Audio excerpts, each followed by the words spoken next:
Queridos hermanos todos, el tiempo de Pascua es un tiempo gozoso, desbordante de alegría. La razón es porque Jesucristo ha resucitado y nos lo creemos. La fe cristiana consiste precisamente en esto: conocer a Jesús, creer en su muerte para el perdón de nuestros pecados y en su victoria sobre la muerte, resucitando y abriéndonos a todos de par en par las puertas del cielo. Nuestra vida no termina en la tierra, en el sepulcro. Jesucristo tiene una buena noticia para el hombre de hoy. Tu vida no termina con la muerte. Después de la muerte continúa. Y esa segunda etapa de nuestra vida hemos de prepararla en el curso de nuestro camino en la tierra. Ojalá acertemos en ese camino. Hemos cantado en el Salmo responsorial: Señor, me enseñarás el camino de la vida. Mira que si después de caminar en una dirección u otra es un camino perdido. Para eso Jesucristo quiere ser compañero de camino. El Evangelio nos ha relatado esa página preciosa en la tarde del día de Pascua, del día de la resurrección del Señor. Los dos discípulos de Emaús iban a su pueblo desanimados. Se habían ilusionado con las palabras del Maestro, con sus milagros, con su enseñanza. Habían alimentado una esperanza. Creemos que Él es el Salvador del mundo, el que tenía que venir. Pero la muerte en cruz fue un hachazo mortal a esa esperanza. Ver a su Maestro crucificado en la cruz, con lo que eso significaba. Nosotros estamos acostumbrados a ver a Cristo crucificado, porque además sabemos que ha resucitado y ha vencido la muerte. Pero para sus contemporáneos, verle crucificado es un signo palpable, visible, de que Dios le ha reprobado. Es el fracaso más absoluto. Y por eso ellos vuelven a casa desalentados. No entienden nada. Simplemente están tristes, muy tristes, porque aquella esperanza que había nacido en sus corazones había quedado destruida viendo a su Maestro muerto en la cruz. Y he aquí que Jesús, haciéndose compañero anónimo de camino, ellos no le reconocieron, les pregunta: ¿de qué veníais hablando? Nos pregunta a cada uno de nosotros: ¿cuáles son tus preocupaciones hoy? ¿Por qué lloras? ¿Qué es lo que te disgusta? ¿En qué situación estás viviendo? Si estás contento y alegre, ¿qué es lo que te alegra? Es una pregunta dirigida a nosotros por el propio Jesús. Y le dicen a aquellos dos caminantes: ¿pero es tú el único que no sabes de qué va? Ellos iban hablando del tema del día, de la muerte de Jesús, de su Maestro, y se lo cuentan. Jesús hace el tonto. Muchas veces en nuestra vida decimos: pero si no me responde, si no me dice nada. Se hace el tonto, es decir, calla, porque espera que nosotros le contemos, le digamos y nos dispongamos a recibir su palabra. Y después que ellos le dicen el contenido de su conversación, Jesús empezó a contarles: ¡qué necios y torpes sois! Es un apelativo cariñoso, pero traducido es: pero qué tonto, pero qué tonta. Pero si vuelvo a caer en lo mismo, en la misma pregunta continuamente, ¿cómo es posible que Dios salve al mundo por el camino de la cruz? No me cabe en la cabeza, ni a vosotros ni a mí. Y le preguntamos continuamente a Dios: ¿pero cómo es posible que me toque sufrir la muerte de un familiar, el contratiempo de mis propios proyectos profesionales, un fracaso matrimonial en los hijos? Cada uno vive su situación y no nos cabe en la cabeza, no entra en nuestros cálculos que el sendero de la vida incluya la contrariedad, la dificultad, la inutilidad, el fracaso, la cruz. Nos parece que estamos hechos para el éxito y para el aplauso. Y cuando llega la dificultad, el contratiempo, nos desconcertamos, se nos apagan todas las luces. Y aquí viene Jesús, compañero de camino, a explicarnos cómo en el plan de Dios también entra eso que te pasa a ti. Las circunstancias contrarias que estás padeciendo y viviendo. Y de tal situación, Dios querrá sacar algo nuevo y mejor para ti y para los demás. Pero ¿no sabíais que el Mesías tenía que padecer para entrar en la gloria? Si a nosotros nos lo preguntan, decimos: sí, claro, lo he aprendido en el catecismo, en los grupos de formación parroquial. Sí, yo sé que Jesucristo, el Hijo eterno de Dios, ha tenido que pasar por ese trago tremendo de la cruz para llegar a su gloria. Y él, Jesús, se lo fue explicando. Si ese es el plan de Dios, ¿por qué te asustas? Tendrás que pedirle: ábreme los ojos para que yo vea el plan de Dios en este acontecimiento, en el otro, en el más allá, que me vienen y a veces me aplastan, me angustian. Y cuando terminaba la jornada, aquella tarde, Jesús, dice el Evangelio, hizo intención de seguir, pero ellos le dijeron: quédate.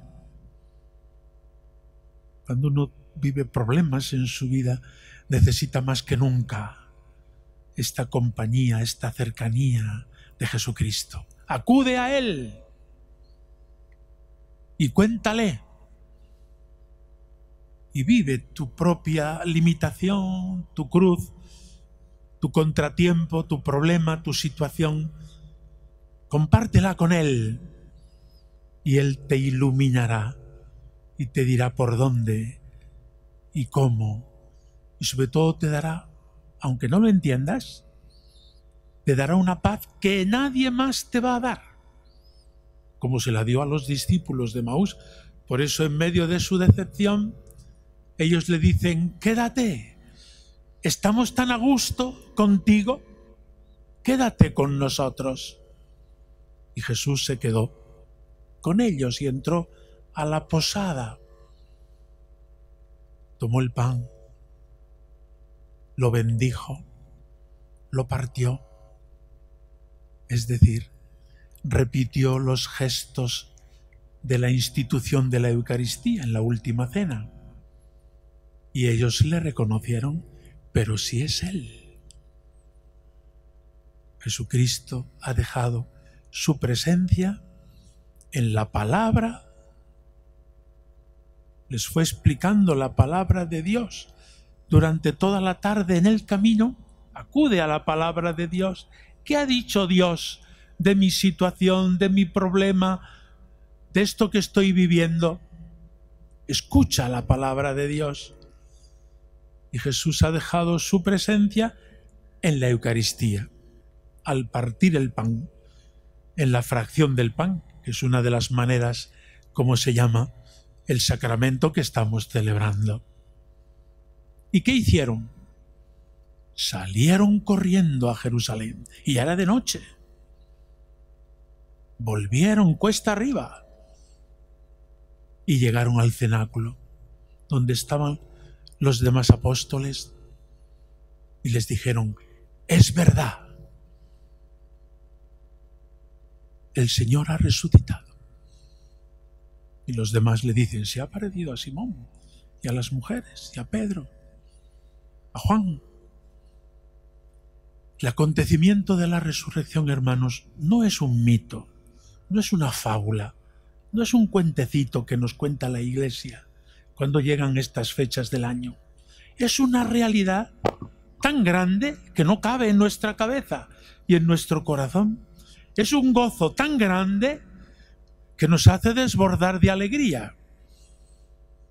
Porque la resurrección de Jesucristo no solo es para Él, es que Él nos ha abierto de par en par las puertas del cielo, aunque todavía estemos en la tierra.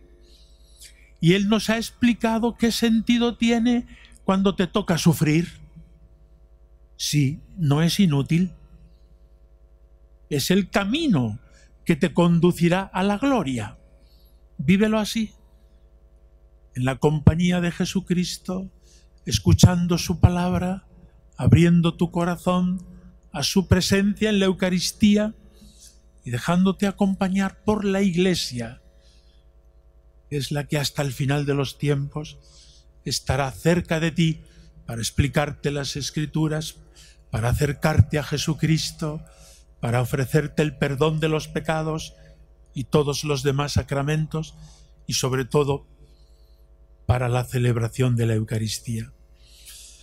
Queridos feligreses de la parroquia de Santa María, Madre de la Iglesia, os he saludado al principio con alegría en este tiempo de Pascua, a vosotros, a vuestro párroco y los sacerdotes que le ayudan, incluso a los seminaristas que van por vuestra parroquia para la tarea pastoral.